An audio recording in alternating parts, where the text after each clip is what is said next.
Ai, tô nervosa. Relaxa. Tô muito animada. Bom, vamos lá. O som tá certo? Tudo certo? Então tá.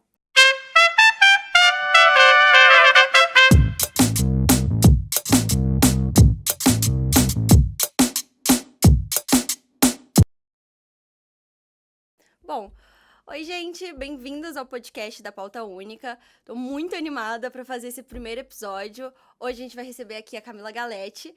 Ela é socióloga, ela é militante feminista no Juntas do Distrito Federal.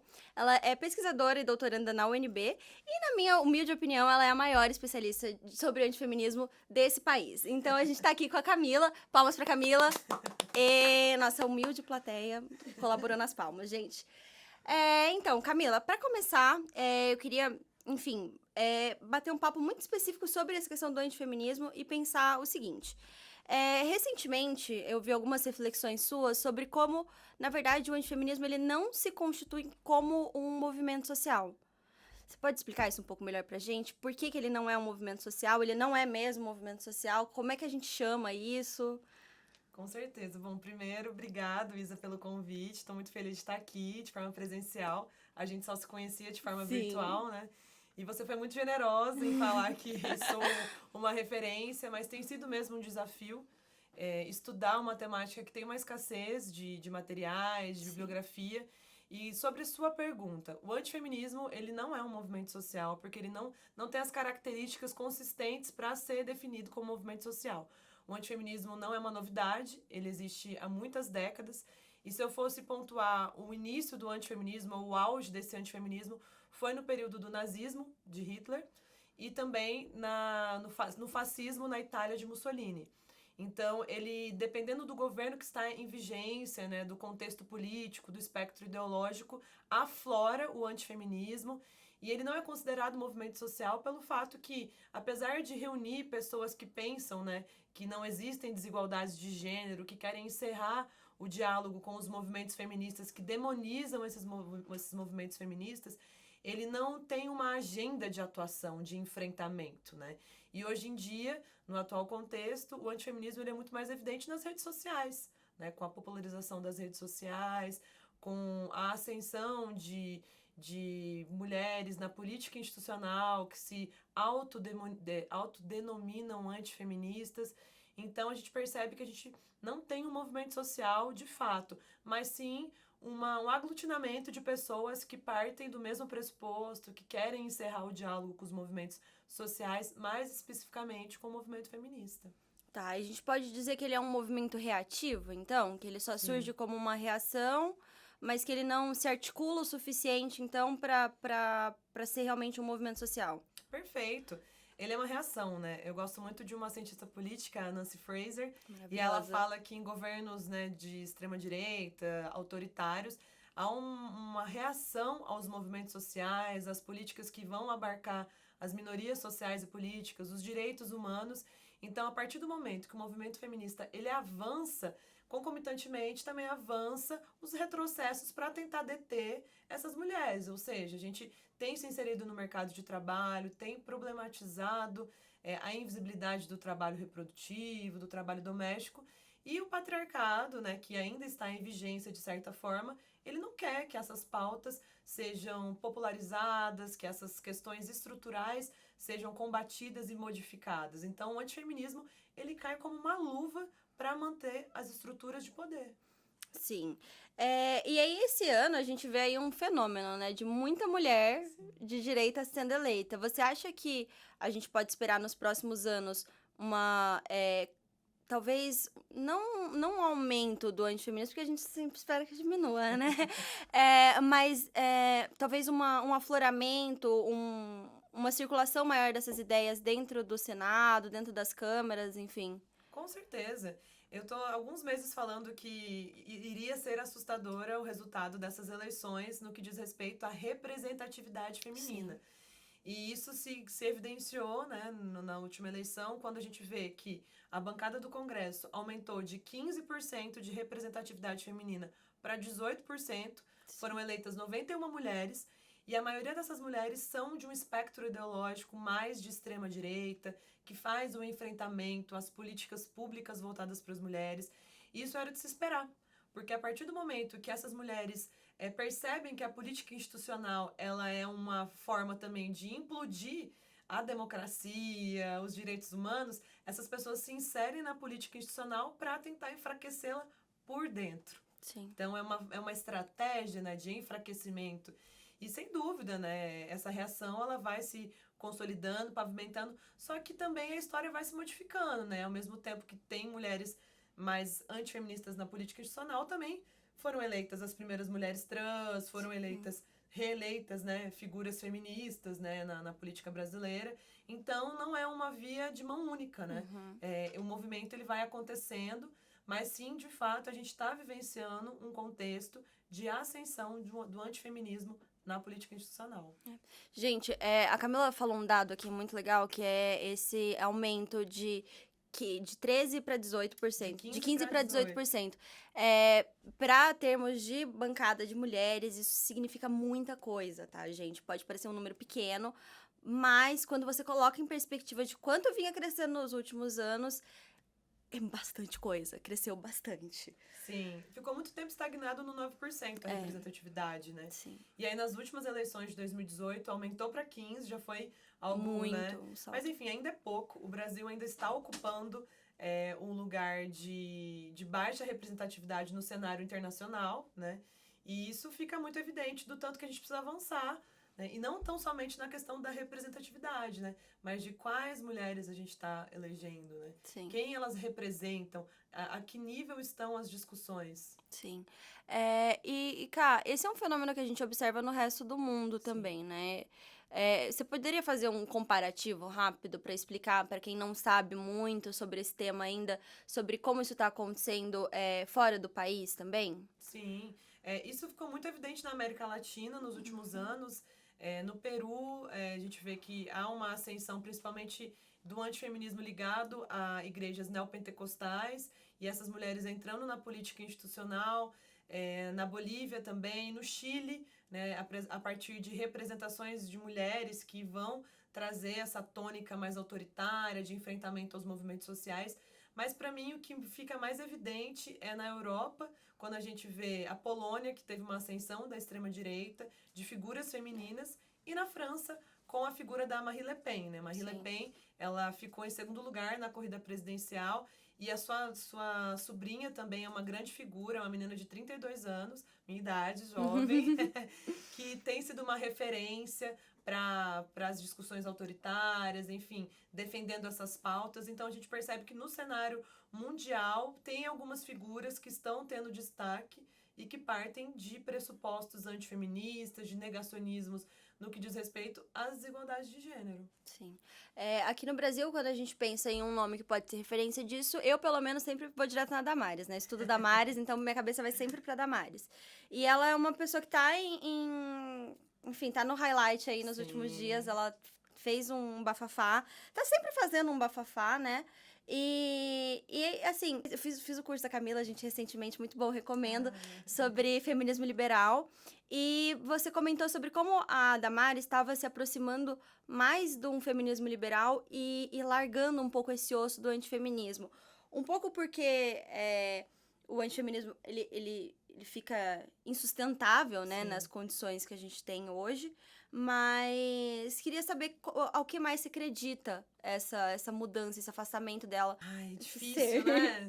E assim, mas o primeiro comentário que eu queria fazer, que pra mim a maior referência de antifeminismo raiz mesmo, é a Ana Carolina Campanholo, né? Deputada estadual por Santa Catarina. O livro dela tá um dos mais ela vendidos. adora falar que o livro dela é o livro sobre feminismo mais vendido da América Latina. Eu vi esse dado. Eu fiquei, né? Sobre feminismo, Ana? Mesmo? Pra uma historiadora, ali tem muitos anacronismos, né? Muitas distorções sobre... Você já leu? Epistemologia, já, né? Que loucura. Enfim, né? Como foi? Foi uma experiência horrível, né? Olha só, não sei se eu poderia falar Tudo bem. Mas a gente vê que, assim, analisando teoricamente, ela faz distorções que não condiz com a realidade, né? E enfim... Pra mim, ela é uma das maiores referências dessa propagação de mentiras sobre a epistemologia feminista.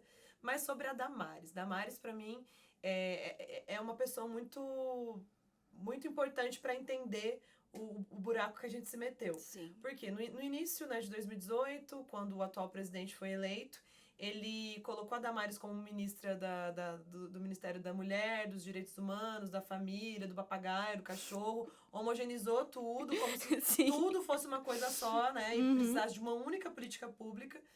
E muita gente lidava com a Damares como se fosse uma cortina de fumaça, né, como se, ela não vai Como se fazer ela fosse um estrago. papagaio, só pra ficar ali fazendo barulho. Exato, isso é um reflexo do machismo, né? Sim. Porque eu nunca menosprezei a capacidade de articulação daquela mulher, principalmente entre uma parcela dos evangélicos. Não é pouca, né? Não é pouca. A Ela tem uma influência que ela trajetória. tem... Não, e ela tá lá há mais de 20 anos que ela tá no Sim. Congresso. Ela começou... Ela foi assessora do Magno Magno Malta, Malta. menina. E agora, Inteiro. como senadora, o que você acha que a gente pode prospectar aí para um futuro? Com Damares senadora, o que isso quer dizer na prática? Isso quer dizer muitos retrocessos. Porque a Damares, ela representa, né, muitas pessoas. E ela vai fazer um enfrentamento vai continuar fazendo esse enfrentamento. Mas você tocou num ponto que eu acho que é fundamental para discutir antifeminismo, feminismo liberal. Né, você falou sobre essa questão desse movimento da Damares, Sim. não tão somente dela, de outras figuras, como Joyce Haussmann, dentre outras, que abandonaram, de certa forma, a discussão antifeminista por entender que ela não se sustenta. Sim. A gente está vivendo uma feminização da pobreza, precarização da vida, né? A vida está muito precária de ser vivida, a gente vive num contexto onde ficou muito aflorado a questão de classe, e as mulheres são as maiores vítimas, né, dessa questão do neoliberalismo, de como ele é cruel. Então, foi esse movimento de abandonar um pouco o discurso antifeminista, ao meu ver, na minha análise, está muito centrado no contexto econômico que o Brasil está vivenciando. Então, em palavras leigas aqui, as mulheres são tão pobres que não dá pra fingir que não tem desigualdade, gente. Olha o tamanho da desgraça. Enfim, é bem triste, né, quando a gente coloca nessa perspectiva. E você acha que isso pode servir, pelo menos, pra, assim, num futuro próximo, talvez uma evolução aí, as pessoas terem mais clareza? Acho que os estudos de gênero, eles estão possibilitando isso, né? Que as pessoas tenham mais acesso a quais são as reais situações das mulheres, mas você acha que a gente pode, então, ter uma perspectiva de que as pessoas vão ter mais clareza das coisas nos próximos Eu queria ser otimista. Eu ando um pouco pessimista quanto a isso, sério, porque houve uma demonização, né, do que são o gênero. O que é gênero? Sim. Quando a gente fala de gênero hoje em dia, a primeira coisa que a maioria da população pensa é ideologia de gênero. Nem existe, né? Então, eu acredito que esse movimento é de disputa de narrativa. A gente vive num contexto onde a família, o conceito de família tem sido disputado. Que família a gente está falando quando algumas pessoas falam que defendem a família? Que modelo de família? Quem que está sendo excluído dessa concepção? Quando a gente fala de gênero, né? Então eu tenho até, não evitado falar de gênero, mas tenho tentado falar mais sobre mulheres, sobre pessoas, né, enfim, que tirando um pouco a discussão de gênero, porque só essa palavra já tem um a terminologia, peso. Né? Isso é muito complicado, porque às vezes a gente usa certas palavras e as pessoas já fogem, né? Saem correndo como se fosse um bicho-papão. Senão não tem diálogo, né? Sim. A gente já tá num contexto de polarização, num contexto onde teve esse encerramento de diálogo. E aí, eu acho interessante mencionar isso, que até a Flávia Biroli, que é uma cientista política, que estava até na minha banca de qualificação, estará na minha defesa. Que chique! Gente, sério, muito chique. Vocês não têm, assim... Nossa, é que chiquérrimo. Seríssima. Eu sou muito fã dela, tenho todos os livros dela. Enfim. Ela é perfeita. Maravilhosa. E ela sempre fala isso, né? Que o antifeminismo, ele é um encerramento do diálogo. A Damares, o bolsonarismo, ele demonstra isso, né? Esse encerramento. Não tem mais diálogo. E o feminismo liberal tem diálogo. Sim. Mas é aquela coisa que você falou, palatável. Então, o diálogo, ele vai pincelar quais pautas vai querer abordar, como vai abordar, e não vai visar a emancipação das mulheres, mas sim a inserção dessas mulheres num sistema desigual.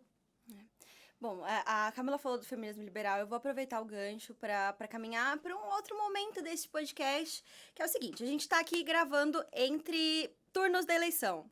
Então, vamos falar sobre política institucional mais voltada a questões de eleições, etc. Simone Tebet. Sim. Resultado surpreendente.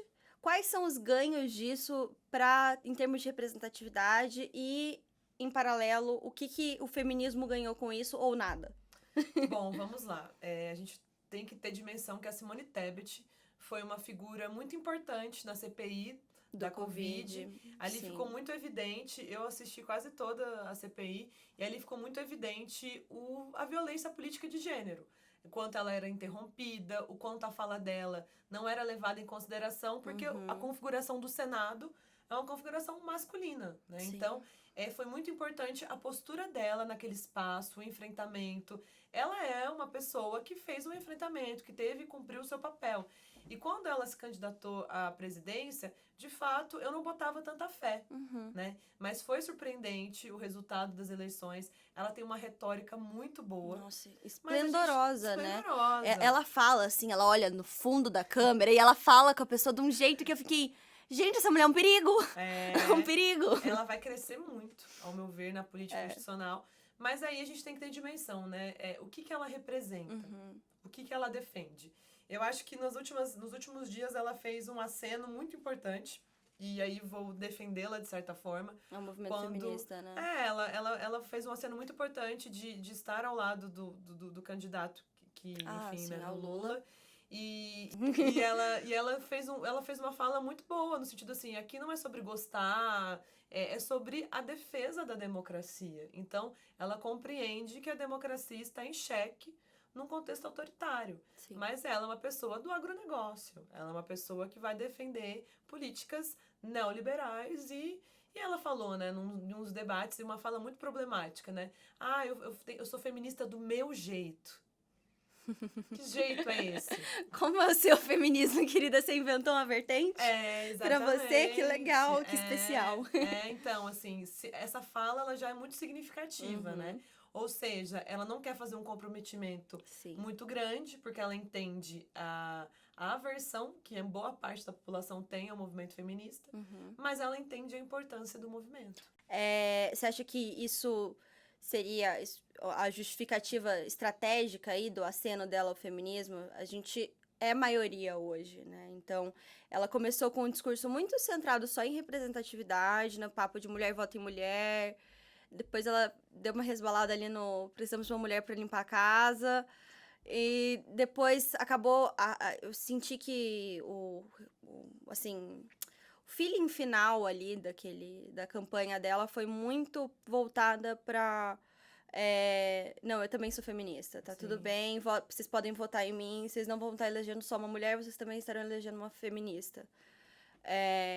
Você acha que foi uma estratégia de alguma maneira? Com certeza. Assim? E quando ela fala sobre limpeza, ela tá se remetendo ao cuidado, uma ética do cuidado. E as mulheres são reduzidas ao cuidado há décadas, né? Sim. A base do patriarcado é essa, né? O trabalho invisibilizado, que é o trabalho reprodutivo, aquele trabalho que vai reproduzir a vida, né? Para uma pessoa sair de casa, tem o alimento, a roupa, o organizar as coisas. E quem faz isso? São as mulheres. Então, ao mobilizar essa questão do cuidado, e aí, fazendo um parênteses, né, na minha tese, eu analisei as campanhas eleitorais das deputadas eleitas em 2018. Ah, legal. Nas redes sociais. Eu analisei mais de 5.000 postagens. Meu Passei Deus. um ano inteiro analisando postagens, né? E que foi loucura. assim. E esse aceno ao cuidado era muito evidente, né? Tipo, vou aqui cuidar da nação. Sim. Porque as mulheres, né, são mais sentimentais, são cuidadoras. E aí, ora também faz esse discurso da mulher guerreira, a mulher aguerrida, que tá lá na política. Então, esse aceno ao empoderamento, a mulher que é empoderada, que consegue trabalhar, cuidar do filho, ser política e faz tudo sorrindo. É lindo fazer várias coisas pra ser explorada. A vida é ótima, tá tudo ótimo. Como assim você não tá feliz? Isso tudo é uma coisa muito pesada. Ok, agora vamos tentar, sei lá, acabar de um jeito mais leve. Me conta alguma coisa, faz uma indicação aí de um livro, Cá. O que você tá lendo, o que você tá assistindo. Vamos falar de assim, uma coisa mais leve, ficar mais agradável, né? Então, lendo por conta das eleições, eu sou assessora de comunicação, né? De um político que foi até reeleito em Brasília, um deputado. Então, nos últimos 50 incrível. dias, LGBT. Maravilhoso. Maravilhoso. Foi o mais votado. Foi mais votado, né? Do Distrito Federal. Sim. Então, nos últimos 50 dias eu não li. Eu não li, gente. Fiz campanha, fui pra rua, acordava muito cedo, ia dormir muito tarde. Mas o último livro que eu li foi do Rodrigo Nunes, que é um filósofo que vai estudar o bolsonarismo, né, o avesso do bolsonarismo, e vai também citar a questão dos afetos, né, o negacionismo como um afeto central. Não é leve, mas é um livro que vai, de uma forma muito clara, nítida, mostrar, né, descortinar o que a gente está vivenciando, né? Mas é isso que eu li por último. E pra tirar a pressão, o que você faz? Ai, Porque o que eu a Ká, gente, ela estuda mulheres antifeministas, ela falou aí, mais de 5 mil postagens. A gente pode imaginar que deve dar né? O que você faz pra descontrair? Enfim, qual é a dica, então, pra descontração geral, acalmada, uma tranquilizada? A música cura, né? A música cura. Vim pra São Paulo pra isso, né? Fui pra um festival. Ah, você foi pro festival? Fui, que vi legal! Pixies, Que legal! Mas a música, ela ocupa esse lugar. Eu tenho uma banda. Você tem uma banda? De meninas. Gente! Gente, olha só, além de socióloga, militante, doutoranda, ela ainda é vocalista. Que chique! Achei chiquérrimo. Tem uma banda, a gente aborda nas músicas questões relacionadas às mulheres. Você compõe também? Sim. Gente, eu tô chocada! Que legal! A banda existe há mais de 3 anos. Que bacana!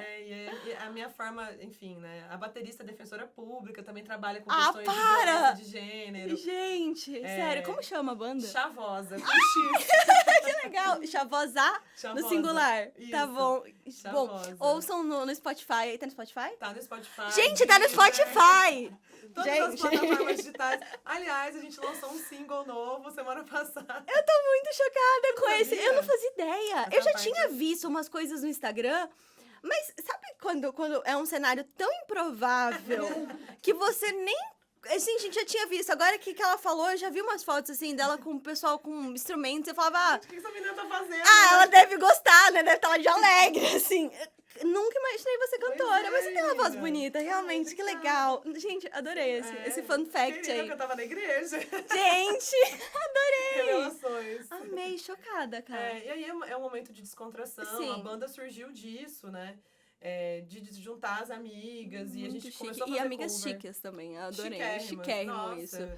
Amigas maravilhosas. E a gente compõe e pensamos também em questões relacionadas às mulheres. Eu tô chocada. E é um momento de descontração, assim. Que pra legal. mim, a música entra muito nesse lugar de cura mesmo, Sim. assim, de colocar pra fora, né? De diluir tudo isso. Mas também atividade física, né? Atividade física. Adoro, faço todo dia. Não, é meu forte. Não, eu adoro. Mas eu vou chegar lá. Eu vou quando eu crescer, entendeu? Eu vou conseguir. É vai bom pra chegar. desopilar a Nossa, cabeça. é muito bom, faz muita diferença É mesmo. importante ter hobbies, é importante pensar em outras coisas, estar em outros círculos, né? Sim. Pra oxigenar mesmo. Ká, muito obrigada. Eu fiquei muito feliz de ter você aqui. Principalmente por ser nosso primeiro episódio. A Ká, pra mim, é uma enorme referência, gente. Tipo assim, gigante mesmo. Logo quando eu comecei a estudar questões sobre antifeminismo, eu fiz um curso da Ká sobre leituras sociológicas na USP. Que foi assim... Nossa, você fez esse curso? Eu fiz esse curso faz muito tempo. Foi presencial ou online? Foi online. Foi logo no começo da pandemia. E, cara, assim, foi uma coisa que literalmente moldou a maneira como eu comecei a pesquisar. Fez muita diferença na minha iniciação científica. Vai fazer muita diferença agora também no meu mestrado. Então, assim, cara, uma honra ter você aqui. Muito feliz e muito obrigada. Eu espero que vocês também tenham gostado, que vocês tenham aproveitado, tenham aprendido bastante coisa, tenham descoberto um pouquinho mais sobre temas que vocês não sabiam. E se tiverem perguntas, vocês deixam aqui, a gente tenta responder depois. A gente traz a Ká de novo, entendeu? Vai ser super legal eu poder falar, gente, então, eu vou ter que trazer a Ká mais uma vez, porque tem perguntas. Então, assim, gente, muito obrigada pra quem ficou até aqui, pra quem acompanhou até aqui. Ká, deixa suas redes pra quem quiser acompanhar o seu trabalho, por onde que te acha. Instagram, sempre tô divulgando o que eu tenho publicado. E postando as músicas dela também, né, gente? Como a gente pode ver. @camila.galete com 2 T's e I. Tá ótimo. Mais alguma rede? Não, só essa mesmo. Então ela é uma mulher o quê? Minimalista, gente. Muito obrigada e um beijo. Um beijo.